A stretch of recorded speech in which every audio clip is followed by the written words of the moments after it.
beau de louer notre Créateur en ce jour de sabbat. Un grand coucou à la Guyane, à la Guadeloupe et à la Martinique, ainsi qu'à tous ceux qui nous accueillent de divers horizons. Recevez chacun nos salutations et nos vœux de joyeuses célébrations de sabbat. Aujourd'hui, c'est la journée d'emphase des ministères de l'enfance et de l'adolescence. Elle a pour objectif de sensibiliser l'Église sur la prise en charge des enfants et des adolescents. Avant de développer le sujet du jour, voici quelques informations relatives au ministère de l'enfance et de l'adolescence. Le ministère des enfants a été institué département lors de l'Assemblée de la Conférence générale qui s'est déroulée en juillet 1995 à Utrecht. Le 21 mai 2014, lors de son comité exécutif, la division interaméricaine a voté d'inclure les adolescents à ce ministère. Depuis, il est appelé au sein de cette division le ministère de l'enfance et de l'adolescence.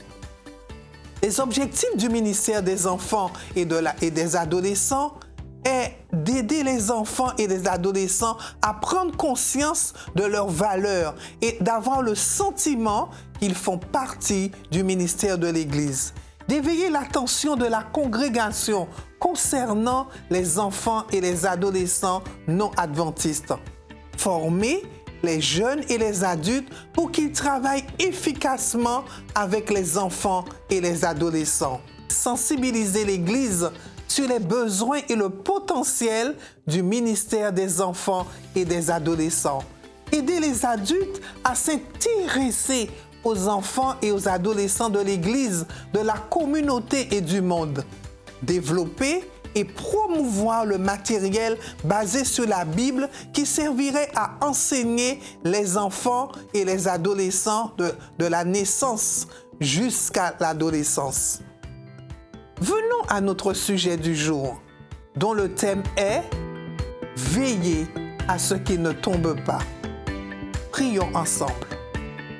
Seigneur, alors que tu veux nous instruire, tu veux nous interpeller en cette journée spéciale réservée au ministère de l'enfance et de l'adolescence, nous voulons, Seigneur, en tant que membres, apprendre de toi, afin que nos enfants, nos jeunes, ne soient nullement laissés au bord de la route, mais que nous puissions avoir ce désir de les accompagner. Merci de nous aider à veiller sur eux, afin qu'ils ne tombent pas. Nous te remercions dans le nom de Jésus. Amen. Au fait, vous est-il arrivé de tomber, de faire une chute légère ou lourde? Les conséquences ne sont certainement pas les mêmes, qu'elles soient lourdes ou légères. Elles peuvent être une simple égratignure, une plaie, ou alors nous pouvons avoir un membre cassé, ou au pire, la mort peut être au rendez-vous. Quelques faits divers de chute aux Antilles et Guyane française. Le 16 novembre 2009, un Guyanais fait une chute tragique d'un arbre. Le 17 juillet 2017, au saut de la Lézarde en Guadeloupe, un homme de 62 ans fait une chute mortelle. En juin 2019, Marie-André Marcias fait une chute sur le trottoir lui permettant d'accéder à son lieu de travail. Si tomber fait partie du processus dans l'apprentissage de la marche d'un enfant, cela peut lui être très fatal dans certains cas. Peut-il arriver que nos enfants tombent tandis que nous leur assurons une vigilance accrue, qu'ils évoluent dans une ambiance chaleureuse et fraternelle où les paramètres sont pris en compte à la fois pour leur épanouissement et pour leur sécurité? Voilà l'atmosphère habituelle qui régnait dans le cercle des chrétiens, des premiers chrétiens. Lisons dans le livre des Actes, 2, les versets 46 et 47. Acte 2, les versets 46 et 47. Ils étaient chaque jour tous assidus au temple. Ils rompaient le pain dans les maisons. Ils prenaient leur nourriture avec joie et simplicité, louant Dieu et trouvant grâce auprès de tout le peuple. Et le Seigneur ajoutait chaque jour à l'Église ceux qui étaient sauvés. Cette histoire, bien que brève, émet un message enviable d'une belle expérience spirituelle. Un esprit de fraternité, de camaraderie, d'adoration et de simplicité. Et certainement, c'était cette ambiance qui attirait ceux qui s'ajoutaient à l'Église, compte tenu non seulement du temps qui passait, mais aussi de la présence et du besoin qu'ils avaient. Mais ont-ils tenu compte de la présence de ce jeune? Lisons Acte 20, le verset 7. Le premier jour de la semaine, nous étions réunis pour rompre le pain. Paul, qui devrait partir le lendemain, s'entretenait avec les disciples et il prolongea son discours jusqu'à minuit. Il y avait beaucoup de lampes dans la chambre haute où nous étions assemblés. Or, un jeune homme, Eutychus, qui était assis sur la fenêtre, s'endormit, mais profondément, pendant le long discours de Paul, entraîné par le sommeil. Il tomba du 3e étage et il fut relevé mort. Mais Paul, étant descendu, se pencha sur lui et le prit dans ses bras en disant « Ne vous troublez pas, car son âme est en lui. » Quand il fut remonté, il rompit le pain et mangea. Et il parla longtemps encore jusqu'au jour. Après quoi, il partit. Le jeune homme fut ramené vivant et ce fut un sujet de grande consolation. Très belle ambiance fraternelle autour de la parole de Dieu, n'est-ce pas? Pour les 2 passages à Troas, cela n'arrive pas tous les jours qu'un homme avec autant de connaissances bibliques et d'expériences personnelles soit de passage. Quoi de plus normal de profiter au maximum de sa présence, qui plus est dans une ambiance de partage. Même si ce moment semblait d'une grande richesse, il y avait un hic, il y avait un manquement.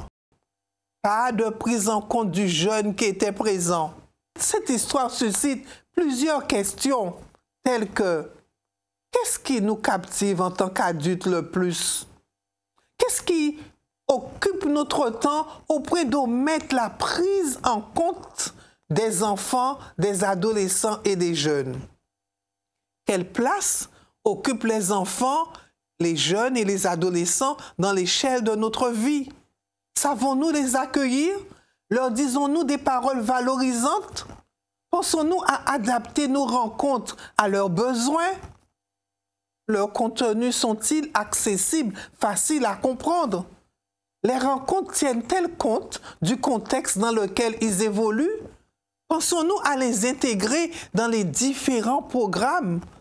Pensons-nous à les accompagner pour qu'ils développent la prise d'initiative? Prions-nous avec eux et pour eux? Leur offrons-nous un enseignement biblique de haute qualité adapté à leur âge?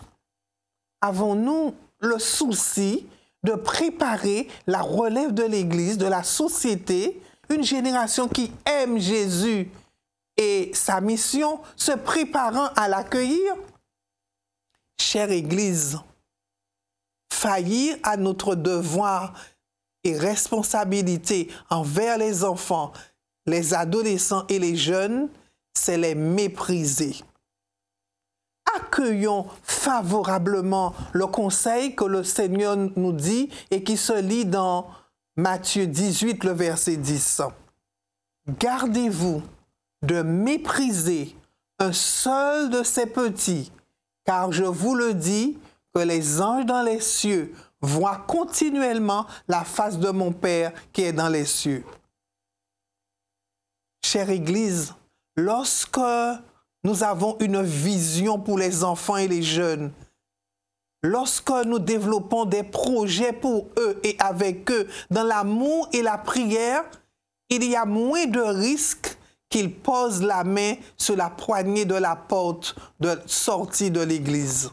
Je répète, il y a moins de risques qu'ils posent la main sur la poignée de la porte de sortie de l'église.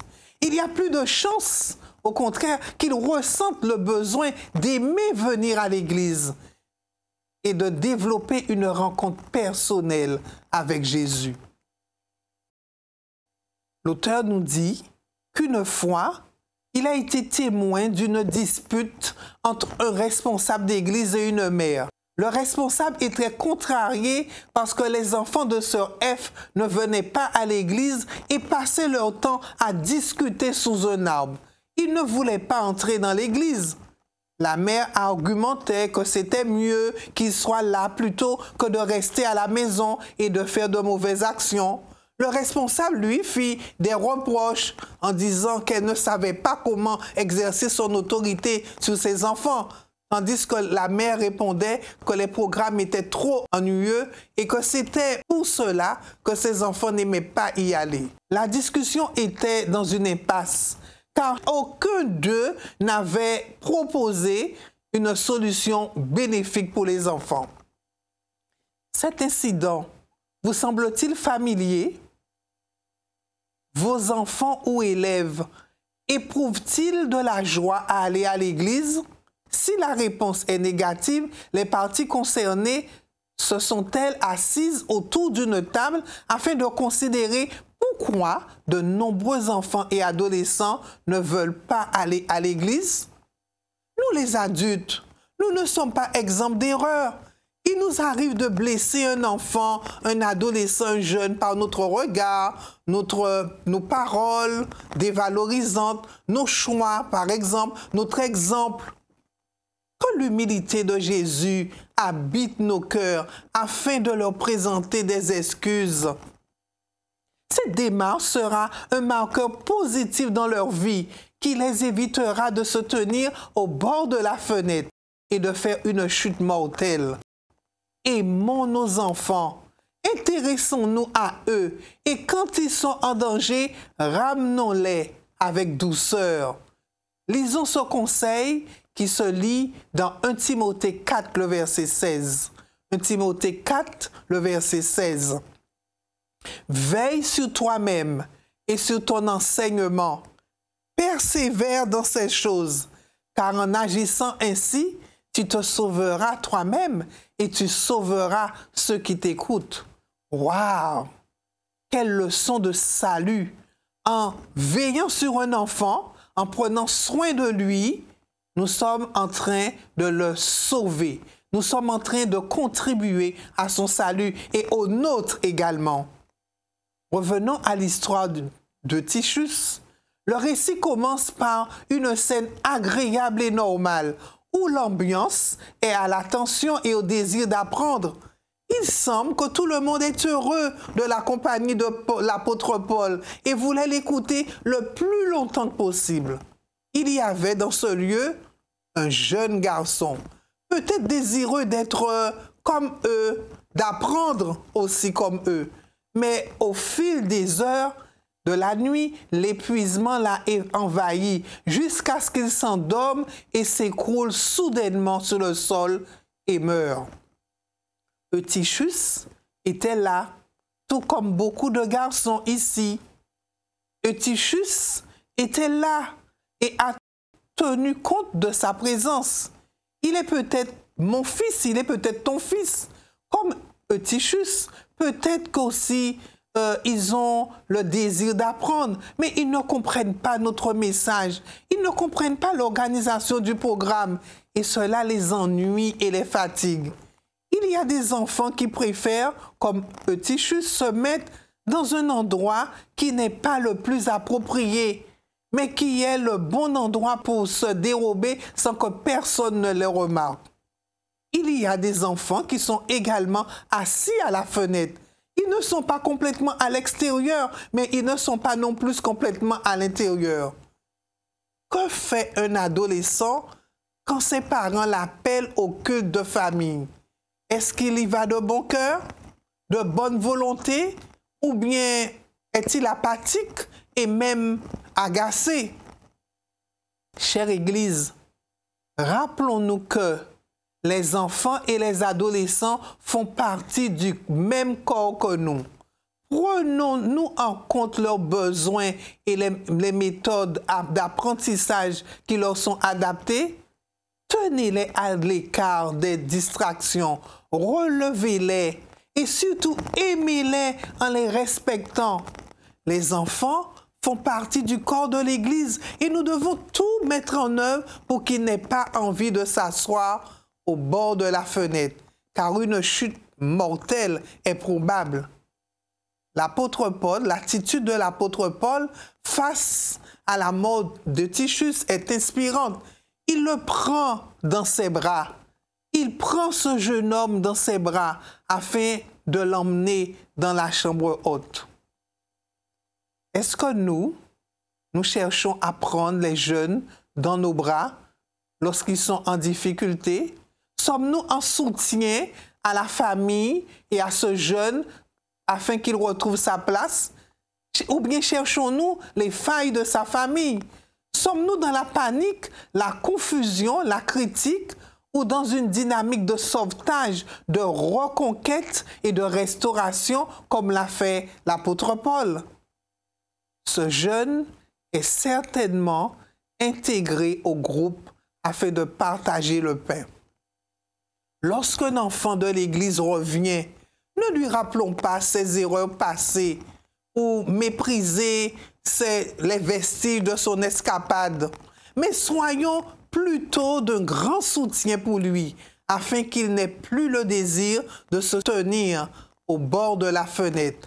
Applaudissons son retour et crions des hosannas joyeux. Chère Église, nous les adultes, nous sommes conviés à définir la place des enfants et des jeunes. Nous sommes appelés à mettre en place des mesures, prendre des mesures concrètes et objectives pour que cette place ne soit jamais vide, mais pour qu'il y ait des enfants qui veuillent apprendre les précieuses vérités dans un langage qui leur est accessible et attrayant. Sommes-nous prêts à aller dans ce sens? Sommes-nous prêts à les encourager? Sommes-nous prêts à les soutenir? Et sommes-nous prêts à mettre en place ce qu'il faut pour que ces jeunes soient heureux d'appartenir à l'Église, le corps du Christ? Tandis que vous vous engagez d'où vous êtes, que vous soyez père, que vous soyez mère, que vous soyez un dirigeant, que vous soyez un moniteur de l'école du sabbat, un responsable de club, d'aventurier, éclaireur, quel que soit votre rôle, ou même si vous n'en avez pas, vous n'avez pas d'enfants, notre devoir est de nous occuper des enfants de l'Église, car ils font partie du corps de l'Église. Voulez-vous que nous prions ensemble afin que Dieu transforme notre cœur, transforme notre vision et nous aide à être davantage opérationnels auprès des enfants, des adolescents et des jeunes? Si tel est votre désir, je vous invite à prier avec moi. Père éternel, merci pour cette sensibilisation que tu nous as faite aujourd'hui à travers l'histoire de Tychus. Nous réalisons, Seigneur, que quelquefois, nous pouvons être dans une belle ambiance, mais cette ambiance a un hic parce que nous n'avons pas pris en compte les enfants que nous préparons et qui sont la relève de cette société, qui sont la relève de l'Église et qui sont surtout des citoyens pour le ciel.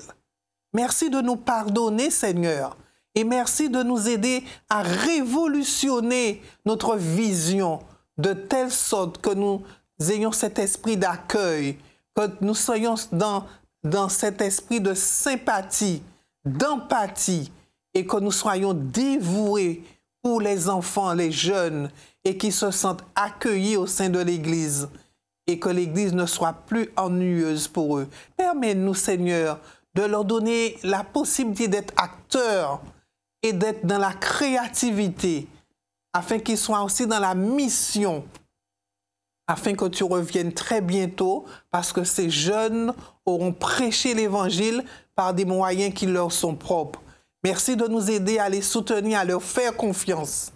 Tu reviens bientôt. Tu étais là pour accueillir les enfants. Lorsque les disciples ont voulu les repousser, tu as dit, laissez venir à moi les petits-enfants et ne les empêchez pas. Aide-nous à ne pas mépriser les enfants et à favoriser leur intégration et qu'ils restent dans l'Église. Aide-nous, Seigneur, et que cela puisse être au fond de notre cœur une décision définitive à tout faire pour qu'aucun enfant ne tombe. Merci de nous y aider, car nous avons besoin de toi, parce que très bientôt, nous voulons que tous ensemble, nous soyons réunis avec toi dans le ciel que tu nous as promis. Nous t'avons prié dans le nom de Jésus. Amen.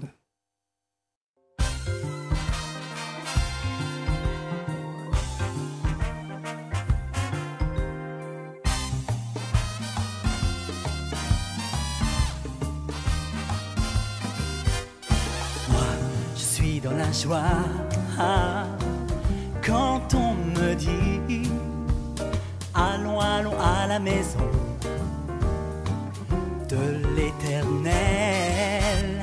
Moi, je suis dans la joie quand on me dit allons, allons à la maison de l'Éternel. Là sont réunis mes frères et mes amis, tous les gens que j'aime, ceux qui me comprennent. C'est ici que je suis bien, c'est ici que je suis bien.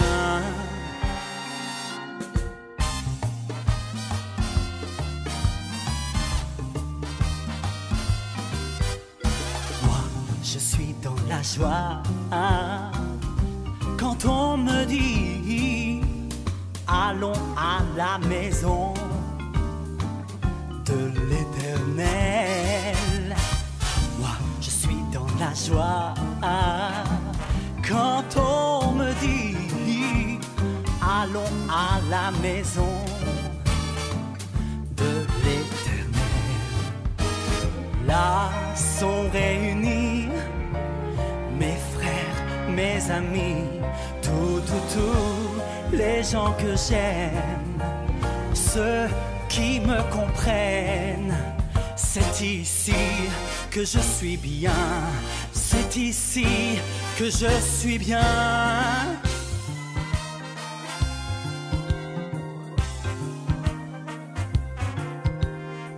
Moi, je suis dans la joie quand on me dit allons à la maison de l'Éternel.